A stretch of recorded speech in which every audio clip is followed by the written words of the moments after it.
भारत की कहानी ना बड़ी दिलचस्प है, विरोधाभासों से भरी हुई। एक तरफ तो हमें शानदार तरक्की दिखती है और दूसरी तरफ ऐसी चुनौतियां हैं जो सोचने पर मजबूर कर देती हैं। आज हम इसी उलझी हुई तस्वीर को समझने की कोशिश करेंगे। तो फिर सवाल यही है, आज के भारत में प्रगति का असली मतलब क्या है? क्या ये सिर्फ बड़ी बड़ी हेडलाइंस और रैंकिंग के आंकड़ों में है, या फिर जमीनी हकीकत कुछ और ही कहानी कह रही है? अब इस पजल को समझने के लिए ना जरा इन दो हेडलाइंस को देखिए। एक तरफ भारत पहली बार ग्लोबल सस्टेनेबल डेवलपमेंट गोल्स की रैंकिंग में टॉप 100 में आ गया है। ये सच में एक बड़ी बात है। और ठीक उसी वक्त दूसरी तरफ एक ऐसी हेडलाइन है जो हमें परेशान करती है, भारत में रोजगार के बिना शिक्षा। बस यही वो विरोधाभास है जिसकी हम आज पड़ताल करने वाले हैं। तो चलिए शुरू करते हैं एजुकेशन से। यहाँ हम देखेंगे कि कैसे बढ़ती रैंकिंग्स और असल दुनिया की ज़रूरतों के बीच एक बहुत बड़ा गैप है। पहली नज़र में देखें तो तस्वीर काफ़ी अच्छी लगती है। ग्लोबल इनोवेशन इंडेक्स में भारत की रैंकिंग को ही देखिए। जरा सोचिए, सिर्फ 10 साल में हम 76वें पायदान से छलांग लगाकर 38वें पर आ गए हैं। ये तो कमाल का जंप है। अच्छा, अब आगे बढ़ने से पहले GII आखिर है क्या भला, ये समझ लेते हैं। देखिए, ये वर्ल्ड इंटेलेक्चुअल प्रॉपर्टी ऑर्गेनाइजेशन यानी WIPO की एक सालाना रैंकिंग है। इसमें करीब 80 अलग-अलग चीज़ों को देखा जाता है, जैसे कि किसी देश के संस्थान कैसे हैं, वहाँ ह्यूमन कैपिटल कैसा है और नॉलेज कितनी बन रही है, और उसी के आधार पर देशों को रैंक किया जाता है। और बस यही कहानी में एक मज़ेदार मोड़ आता है। जहां हमारी इनोवेशन रैंकिंग तो आसमान छू रही है, वहीं जब हम रिसर्च की क्वालिटी मतलब उसके असर को देखते हैं तो तस्वीर थोड़ी अलग दिखती है। G20 देशों में रिसर्च के प्रभाव को मापने वाली CNCI रैंक में हम 2008 से 2019 के बीच 19वें नंबर पर थे और 2024 तक बमुश्किल 16वें नंबर तक ही पहुंच पाए हैं। तो ये CNCI है क्या चीज़? इसका मतलब है कैटेगरी नॉर्मलाइज्ड साइटेशन इम्पैक्ट। अगर इसे आसान भाषा में समझें तो ये मापता है कि किसी रिसर्च पेपर को दुनिया में कितनी बार दूसरे रिसर्च में इस्तेमाल किया गया है, और यही उसकी क्वालिटी का एक बड़ा पैमाना है। तो मतलब ये है कि इनोवेशन की गिनती तो बढ़ रही है, पर उसकी क्वालिटी, उसका असर, वो अभी भी एक बड़ा सवाल है। और ये गैप सिर्फ रिसर्च तक ही नहीं है। एक तरफ देखिए, 2025 की QS वर्ल्ड रैंकिंग में 54 भारतीय यूनिवर्सिटीज़ का नाम है। ये तो गर्व की बात है।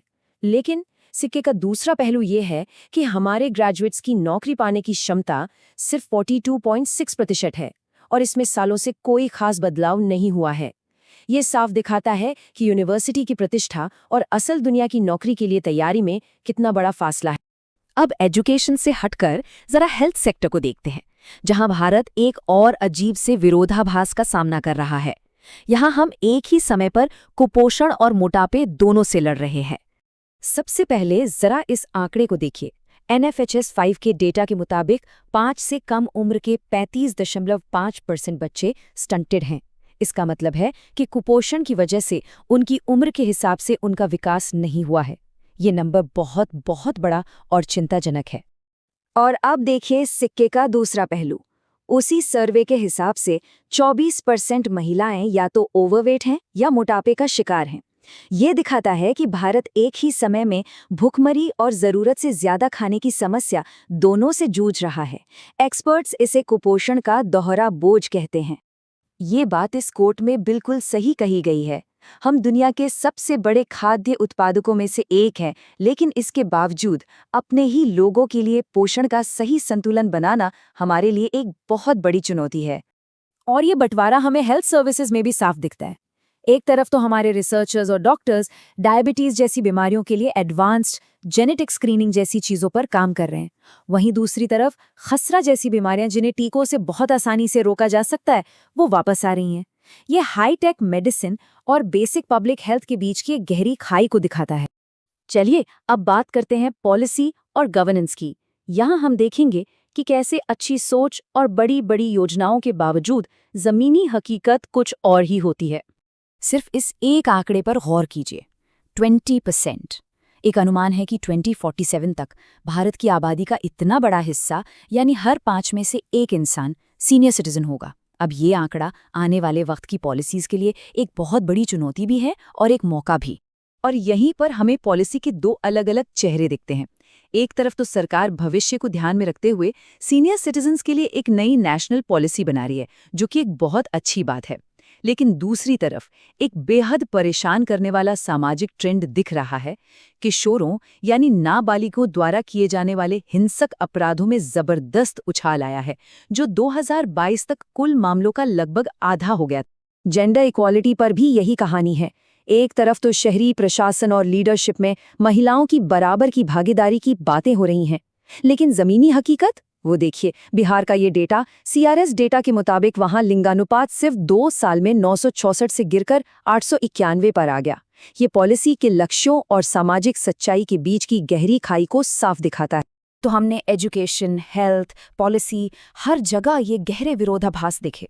अब सवाल ये उठता है कि इन अलग-अलग हकीकतों के बीच पुल कैसे बनाया जाए, इस खाई को भरे कैसे, आखिर आगे का रास्ता है क्या? तो चलिए फटाफट रिकैप करते हैं कि हमने क्या-क्या देखा। एजुकेशन में शानदार रैंकिंग्स, लेकिन कमजोर रिसर्च इम्पैक्ट और रोजगार की चुनौती। हेल्थ में कुपोषण और मोटापे का डबल अटैक। और गवर्नेंस में आगे की सोच रखने वाली नीतियां और समाज की गहरी जड़ें जमा चुकी समस्याएं एक साथ चल रही हैं। यही भारत की विकास की कहानी के मूल विरोधाभास हैं। और बस हम आपको इसी एक सवाल के साथ छोड़कर जा रहे हैं। जब हम भारत की तरक्की को नापते हैं तो हमें किस एक पैमाने पर सबसे ज्यादा ध्यान देना चाहिए? क्या वो इनोवेशन इंडेक्स की रैंक है, या फिर हमारे ग्रेजुएट्स को नौकरी मिलने का रेट? क्या वो बच्चों में कुपोषण के आंकड़े हैं, या फिर जेंडर इक्वालिटी के हमारे लक्ष्य? भारत के भविष्य को सही मायने में समझने के लिए सबसे जरूरी मीट्रिक क्या हो सकता है, इस पर सोचिएगा जरूर।